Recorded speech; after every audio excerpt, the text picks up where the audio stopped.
టాలీవుడ్లోకి అడుగుపెట్టిన తరువాత మీనాక్షి చౌదరి తన అందం, అభినయం మరియు నైపుణ్యంతో ప్రేక్షకుల మనసులు గెలుచుకున్నారు. ఇండస్ట్రీలో చాలా తక్కువ సమయంలోనే ఆమె తన ప్రత్యేకతను రుజువు చేసుకుని టాప్ హీరోయిన్లలో ఒకరిగా నిలిచారు. అందం మాత్రమే కాదు, తన యాక్టింగ్తో ప్రేక్షకుల మనస్సును దోచుకున్నారు మీనాక్షి చౌదరి. సినిమా పాత్రల ఎంపికలో ఆమె చూపిన వైవిధ్యం, ప్రతి పాత్రకు ఇచ్చిన న్యాయం మరియు భావ ప్రదర్శనలో ఆమె ఉన్నత నైపుణ్యం ఇండస్ట్రీలో ఆమెకు ప్రత్యేక గుర్తింపునిచ్చాయి. మీనాక్షి చౌదరి అంటేనే అందరికీ ఈజీ టు వర్క్ విత్ అనే పేరు తెచ్చుకున్నారు. ఆమె ప్రొఫెషనల్ అప్రోచ్ గురించి దర్శకులు, నిర్మాతలు తరచూ ప్రశంసలు కురిపిస్తూ ఉంటారు. షూట్కి ఆమె సమయానికి రావడంతో పాటు పాత్రల కోసం వేసిన కష్టాలు మరియు సహ నటీనటులతో ఆమె కలిసిపోవడం ఆమె మంచి వ్యక్తిత్వాన్ని చూపిస్తాయి.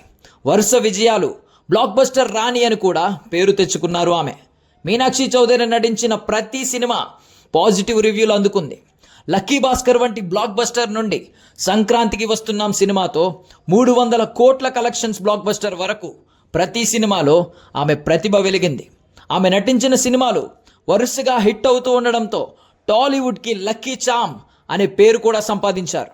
ఆమె కెరియర్కి వెనక ఉన్న కష్టం మరియు నిబద్ధత గురించి అందరూ ప్రశంసిస్తూ ఉంటారు. ప్రతి సినిమాలో కొత్తగా మెరిసే ప్రయత్నం, ప్రతి పాత్రలో తన బెస్ట్ ఇవ్వాలనే నిబద్ధత మరియు తన అభినయం కోసం చేసుకునే కసరత్తు ఆమెను ప్రత్యేకంగా నిలబెట్టాయి. ఇప్పటికే పరిశ్రమలో తనకు ప్రత్యేకమైన స్థానాన్ని సంపాదించుకున్న మీనాక్షి భవిష్యత్తులో మరింత ఉన్నత శిఖరాలను అందుకునే అవకాశం ఉందని ఇండస్ట్రీ విశ్లేషకులు విశ్వసిస్తున్నారు. మీనాక్షి చౌదరి పేరును వినగానే టాలెంట్, డెడికేషన్ మరియు సక్సెస్ గుర్తుకు వస్తాయి. టాలీవుడ్లో ఈ యువతార కొత్త ప్రమాణాలను సృష్టిస్తుందనడంలో ఎటువంటి సందేహం లేదు. అటు ఫ్యాన్స్తో పాటు ఇటు టాలీవుడ్ ఇండస్ట్రీ కూడా ఈ మాట అంటోంది.